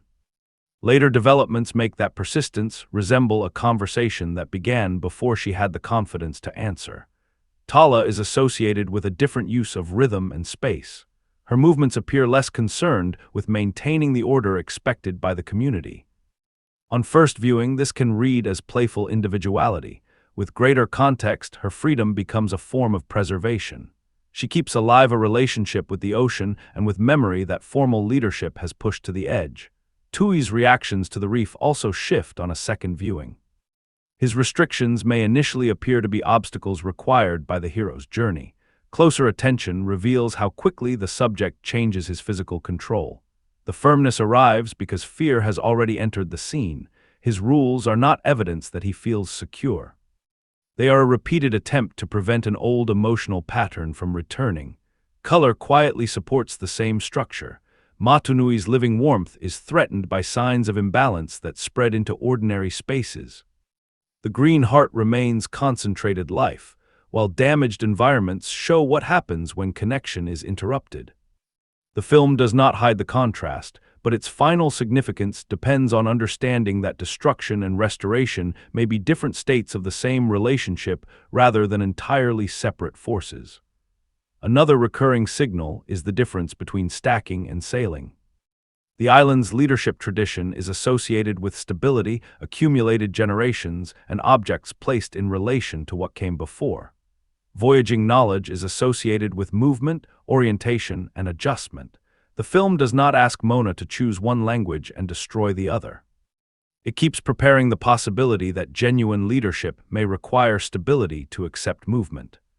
These patterns reward a rewatch through design, although the reward remains closely connected to the animated film's established ideas. Viewers already familiar with that version are unlikely to discover a radically different hidden structure. The value lies in performance timing, material detail, and the physical relationship between people and space. Lagaʻaia's hesitation, Johnson's brief loss of scale, Tui's defensive stillness, and Tala's freedom become more legible once the full arcs are known. The film therefore offers interpretation more than surprise. Its signals are not secret clues demanding an Easter egg hunt. They are visible pressures whose meaning accumulates. A body between home and horizon, a small heart held against enormous danger, a powerful figure depending on an object, and a community surrounded by evidence of a history it no longer practices. Those signals now point toward the decisive turns we have avoided. The boundaries, gestures, sounds, and objects can only be resolved by examining what happens when Moana loses external certainty. Maui faces the possible loss of his performed identity, and the apparent opposition at the end reveals what restoration truly requires. From this point on, the ending. The reveals and their meaning are all on the table. If you want the film unspoiled, pause here and come back after you've seen it. The decisive pressure begins when Moana and Maui finally reach Te Fiti's island and confront Te Ka. Until this point, the journey has encouraged the belief that reaching the correct destination with the heart will complete the mission. The confrontation destroys that certainty. Te Ka blocks the approach with overwhelming force, and the practical plan collapses almost immediately. Maui's fishhook is damaged during the attempt. The event matters because the hook has carried two meanings throughout the film. It is the instrument that makes Maui extraordinarily useful, and it is the visible proof through which he understands his own worth. Damage to the hook therefore threatens the mission and the identity he has built around power. Moana insists that they continue, but Maui interprets another attempt as the possible loss of everything that still allows him to be Maui. His decision to leave can look like simple cowardice. The deeper consequence is more painful. He chooses the object that supports his identity over the responsibility that might transform it. The hero celebrated for giving gifts to humanity is unwilling to risk the gift that makes admiration possible. The scene also exposes Moana's blind spot. Her moral purpose is correct, but she begins treating that correctness as sufficient authority over another person's fear. She understands the danger facing Motunui and the larger natural world. She does not fully understand what the damaged hook represents to Maui. Her insistence is driven by responsibility, yet responsibility without attention can become another form of control. Their separation removes the structure that has carried both characters through the voyage. Maui loses the person who keeps directing him toward accountability. Moana loses the power, knowledge, and companionship that made the impossible destination appear reachable. The film strips away the external supports around its protagonist just as the mission becomes most dangerous. Moana then reaches her emotional low point and asks the ocean to choose someone else. The moment reverses the language of destiny established earlier. Being chosen initially appeared to confirm that she possessed a special purpose. Now she recognizes that the purpose has not protected her from failure, isolation, or doubt.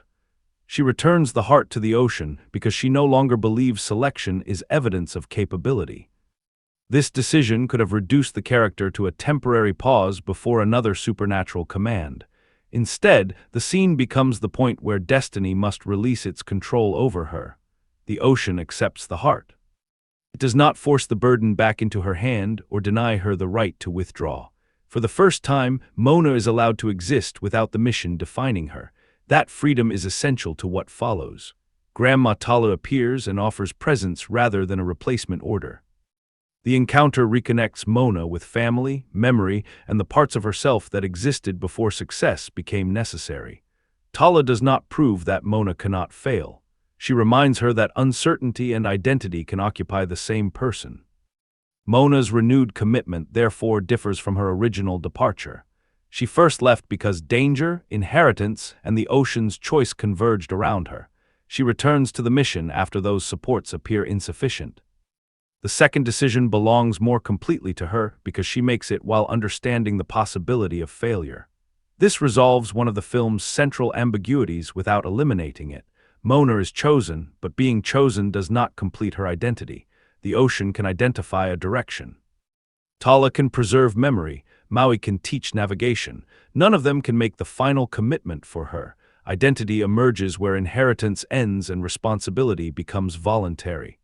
The rewatch pattern surrounding Moana's hands now reaches its clearest form. Earlier, she touched water, canoes, and objects of memory in order to learn. At her lowest point, she releases the heart. After recognizing her own reason to continue, she reaches back and takes responsibility again. The gesture is small, but its meaning has changed from receiving a task to reclaiming a choice. Moana resumes the voyage alone. The physical image matters more in live action because the body and canoe appear vulnerable against the ocean. Her renewed confidence does not increase her size or remove the danger. Instead, competence becomes visible through attention and movement. She acts without the guarantee that a more powerful figure will return. Maui does return, but his decision mirrors Moana's transformation rather than rescuing her from it. He comes back after accepting that the hook may not survive. Earlier, responsibility remained conditional on preserving the object that supported his legend. Now he chooses the responsibility even if the legend loses its most recognizable source of power. This is the completion of Maui's arc. The important change is not that he becomes more effective in battle. It is that his value is no longer dependent on emerging undamaged. He uses his remaining strength to create time for Moana, fully aware that the action may cost him the hook. Risk becomes meaningful because he is no longer protecting the identity built from public proof. The fishhook is eventually destroyed during the confrontation. The consequence is severe but dramatically necessary. If the hook had remained safe, Maui's return could still be interpreted as a confident calculation. Its destruction proves that his choice was not protected by the story's promise of preservation. For a moment, Maui must exist without the object that turned abandonment into celebrated power. The sequence answers the hook and heart pattern through contrast. The hook is large, spectacular, and associated with visible ability, yet it must be lost for Maui to discover a more stable sense of worth. The heart is small, quiet, and easily concealed, yet carrying it gives Moana a responsibility larger than physical power. One object supports performance. The other requires recognition. The final revelation arrives when Moana looks beyond Te-Ka's aggression and realizes that Te-Fiti is not waiting somewhere else. Te-Ka is Te-Fiti without her heart. The threatening figure and the life-giving figure are not separate forces. Destruction is what wounded creation has become. This transforms the entire mission. Moana has been thinking spatially, believing she must pass an enemy to reach the being who can restore the world. The truth requires her to think relationally. The apparent enemy is the being in need of restoration. Victory cannot come from defeating Ka because destruction would only repeat the original failure to recognize Te as more than a source of power. The ocean clears a path, and Moana approaches Ka without treating the encounter as another battle. The staging slows after the intensity of confrontation. Scale remains important, but the emotional direction changes. Moana is physically small beside the burning figure, yet she becomes the only character capable of seeing what force has concealed. Her recognition completes the leadership argument. Throughout the film, authority has been associated with different forms of knowledge.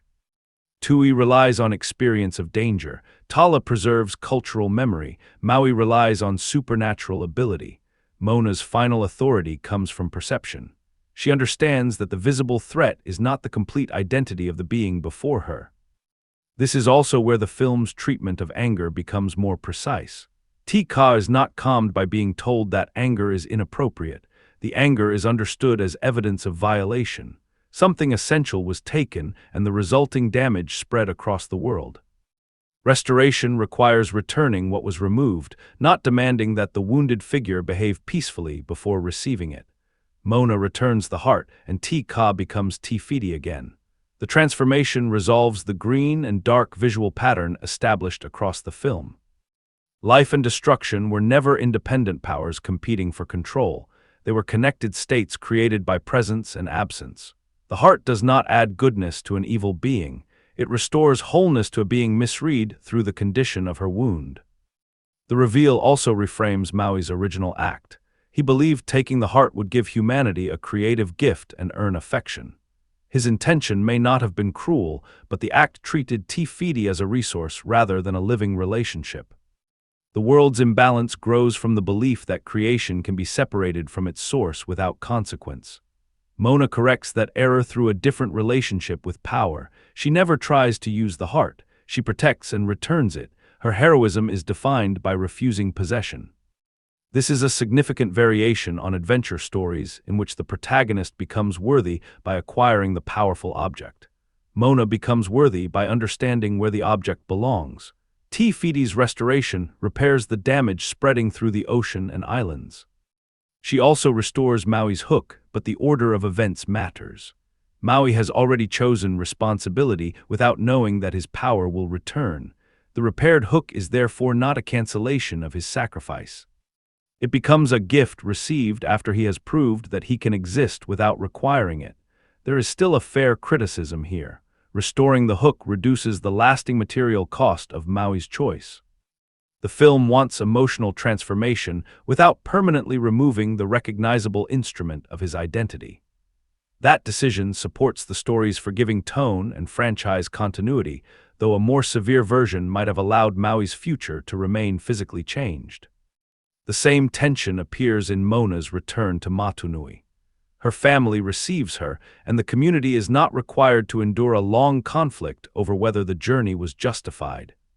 The restoration of the natural world provides visible evidence, allowing private conviction to become public legitimacy. This creates emotional release, but simplifies the harder social process of changing a tradition built from fear. Moana places a shell on the stack of stones representing earlier chiefs. The image resolves the repeated relationship between stability and movement. She does not destroy the structure or refuse the leadership prepared for her. She adds an object associated with the ocean, placing voyaging identity within the existing line of authority. One reading sees the shell as Moana's personal signature. She accepts inheritance while refusing to become an identical continuation of it. Leadership remains cumulative, but the newest contribution changes what the structure can represent. The shell does not reject the stones, it expands their meaning. A more skeptical reading would argue that the image absorbs Moana's challenge back into the institution.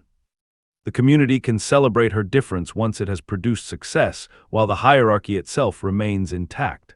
That interpretation has some force, but the final movement toward voyaging suggests more than symbolic acceptance.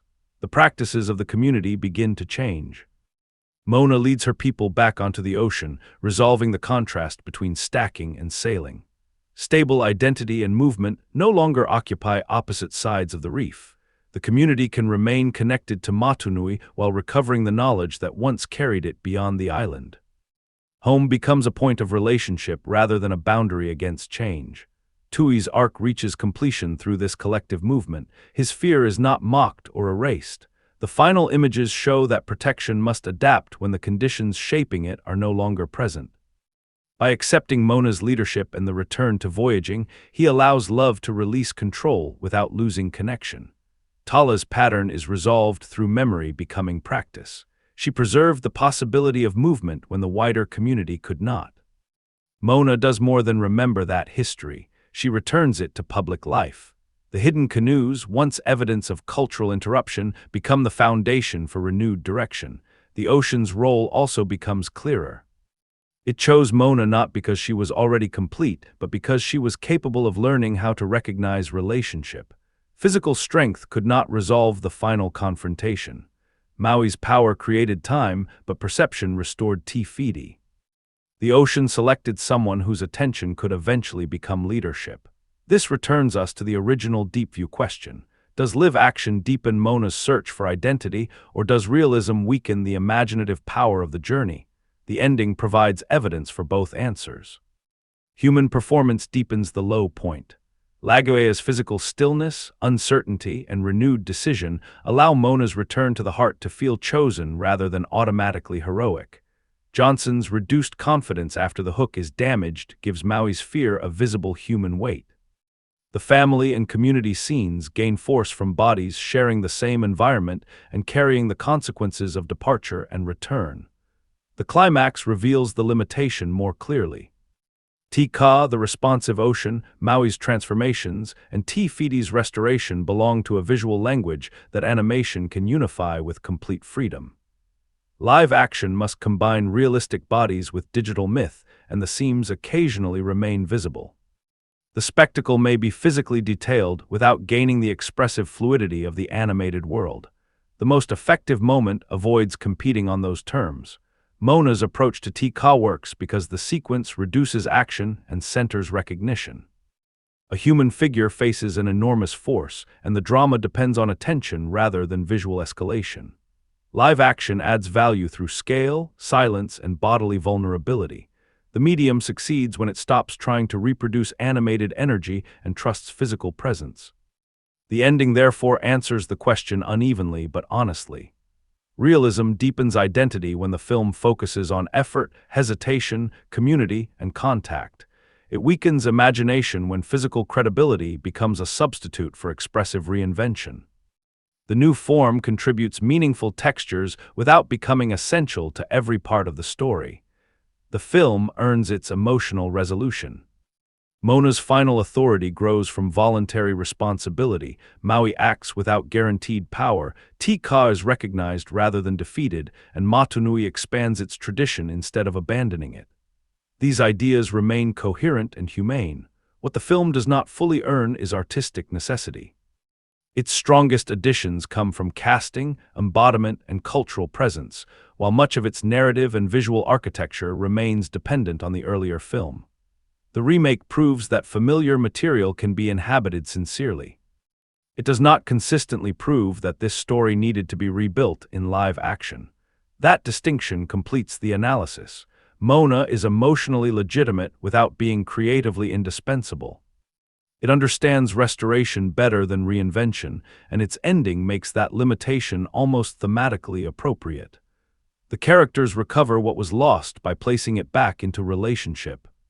The film recovers a beloved story by giving it new human bodies, even when it rarely risks changing the route those bodies must travel. The image that remains is not the largest display of the ocean or the most elaborate transformation. It is the shell resting on top of the stones left by earlier chiefs. The object is small, almost fragile beside the accumulated weight beneath it, yet its placement changes the meaning of the whole structure. Leadership still carries history, but history has made room for movement. That image stays because it refuses the easiest version of Moana's growth. She does not return home to prove that tradition was worthless. She also does not accept tradition in the exact form she received it. The shell joins the stones without becoming another stone. Belonging and difference occupy the same structure. The moment carries the film's most useful human question. How do we honor the people and values that formed us when some of their boundaries no longer fit the world we must enter? Complete rejection may erase knowledge worth preserving. Complete obedience may preserve fear long after its original danger has passed. Moana's answer is to add something rather than destroy everything beneath it. The shell also changes the horizon. Earlier, the ocean appeared to compete with home for Moana's loyalty. By the end, it becomes part of how she leads that home. The conflict was never truly between island and sea. It was between a protected identity treated as complete and a living identity capable of recovering forgotten movement. That resolution grows slightly after reflection because the film's best ideas are more careful than its familiar adventure structure initially suggests. Tui's rules emerge from love damaged by fear. Maui's confidence emerges from worth damaged by abandonment. Te Kā's destruction emerges from creation damaged by violation. The story repeatedly asks us to look beyond the most visible behavior and identify the relationship that was broken beneath it. Moana's strength lies in developing that form of attention. She does not restore the world through greater force than the beings around her. She recognizes what force has failed to understand. Her leadership becomes credible because listening, learning, physical courage, and responsibility finally converge. The live-action form contributes most when it gives that convergence a human body. Lagaʻaia can stand still and allow uncertainty to remain present after a decision. Johnson can let Maui scale contract when power becomes unreliable. The community can occupy physical space around Moana, making departure and return feel socially meaningful rather than symbolically convenient. The movie shrinks again when reflection returns to the adaptation itself. Many of the insights belong to an emotional architecture already expressed with greater visual freedom in animation. The new version often embodies existing meaning more effectively than it generates new meaning. Its human presence is valuable, but its narrative caution prevents that presence from transforming the entire experience. This leaves the deep view question with a divided answer. Live action deepens Moana's search for identity whenever physical effort, family presence, cultural embodiment, and restrained performance carry the scene. Realism weakens the journey whenever detailed surfaces attempt to replace the expressive freedom of animation. The film gains weight and loses elasticity. That exchange may be the remake's truest afterimage. A more physical world makes vulnerability easier to feel, yet a more literal world gives myth fewer ways to move. Moana succeeds when it accepts that trade and builds around human presence. It becomes ordinary when it behaves as though realism automatically represents improvement. My personal score for Moana is 5 out of 10. That score is not an objective measurement of its cultural value, technical labor, or the affection another viewer may feel toward it. It reflects the balance between a sincere, carefully embodied production and a remake whose strongest emotional and narrative achievements remain closely tied to an earlier film. The greatest achievement is its human and communal presence. Lagaʻaia gives Moana a thoughtful center built from attention rather than exaggerated certainty. Her performance allows bravery to include hesitation, which makes leadership feel developed instead of assigned. She can carry the character's warmth and determination without turning every emotion into a declaration. The wider ensemble gives Motunui comparable substance.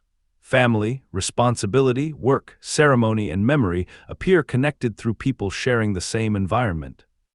The island feels worth returning to, which strengthens the story's refusal to equate freedom with permanent departure. Johnson provides effective continuity as Maui.